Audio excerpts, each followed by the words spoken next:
Bonjour Maud Fontenoy. Bonjour. Et d'abord, bonne année. On va continuer à se souhaiter une belle année 2020 jusqu'au 31. Merci d'être avec nous sur Europe 1. Belle année à tous. On a eu plusieurs personnalités qui ont témoigné, qui ont raconté finalement dans le cadre de cet exercice, l'invité inattendu, leurs différents réveillons, leurs différentes expériences. Vous, Maud Fontenoy, vous avez réveillonné en mer. Ah oui, c'est vrai que ça, c'est pas forcément ce qu'il y a de plus confortable. Il n'y avait pas vraiment de champagne ni de foie gras. Mais j'étais un des réveillons dont je me souviens beaucoup, c'est parce que j'avais pas mal galéré. J'étais sur mon grand bateau de course et je faisais le tour du monde à contre-courant et j'étais au large du Cap Horn. J'essayais de doubler le Cap Horn en étant donc contre les vents, les courants, dans les 40e rugissants. Et je me souviens d'une énorme tempête avec des vagues de 10 mètres de haut, avec énormément de vent, et où j'essayais de tirer des bords pour essayer de gagner un peu de distance. Et j'ai mis, pour tout vous dire, près d'une semaine à doubler ce Cap Horn, parce que les vents étaient tellement contraires, tellement forts que face aux éléments un peu déchaînés. Et puis on est seul. Moi, j'étais toute seule sur mon grand bateau et il fait 26 mètres, un mât de 32 mètres de haut. La surface de la grand voile, elle fait la surface d'un terrain de tennis, pour vous donner une idée de la grandeur du bateau.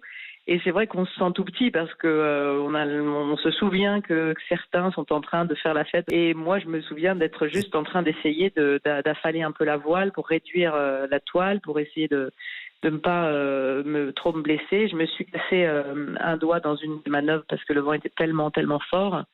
Alors j'avais apporté à bord des petits mots de proches, des petites cartes à ouvrir que j'ai ouvert de temps en temps entre deux manœuvres.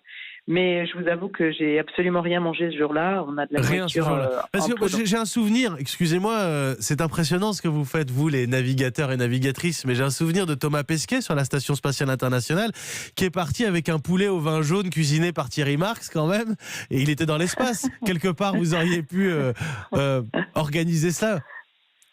C'est vrai qu'on pense toujours à ces moments-là. Alors nous, on vit vraiment au rythme de la météo. Donc j'étais partie de l'île de la Réunion et mes amis là-bas m'avaient mis un rougail saucisse dans un bocal. Donc ça changeait de l'ordinaire du plat lyophilisé, du plat en poudre tous les jours.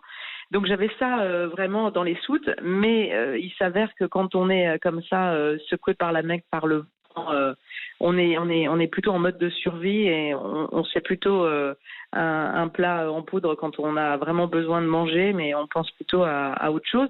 Mais je l'ai fait 8 jours plus tard, donc en décalé pour l'épiphanie.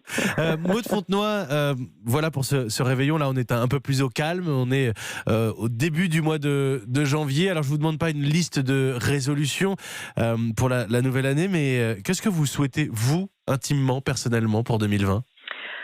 On souhaite tous toujours que les choses aillent mieux, que la santé pour tout le monde. Enfin voilà, il s'avère que moi, pour ma fondation, j'essaye de lancer cette année avec le ministère de l'Éducation nationale les classes de mer pour emmener beaucoup de classes, 1000 en l'occurrence, dans des zones d'éducation prioritaire, découvrir le milieu marin. Donc il y a beaucoup d'enfants qui ne sortent jamais de leur cité, peu qui découvrent la mer.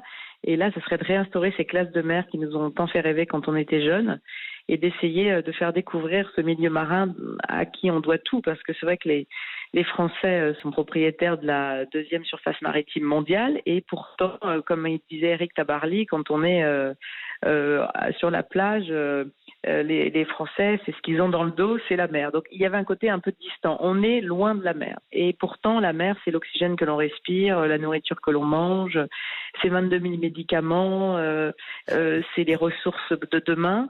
Et donc faire découvrir ça à nos enfants, voilà, c'est mon projet pour 2020. Eh bien, c'est une belle résolution que en tout cas, permettre à des Français qui n'ont parfois jamais vu la mer, peut-être d'embarquer et d'aller la découvrir au plus près. Merci Maud Fontenoy. Merci à vous et très bonne année à chacun. Au revoir. Au revoir.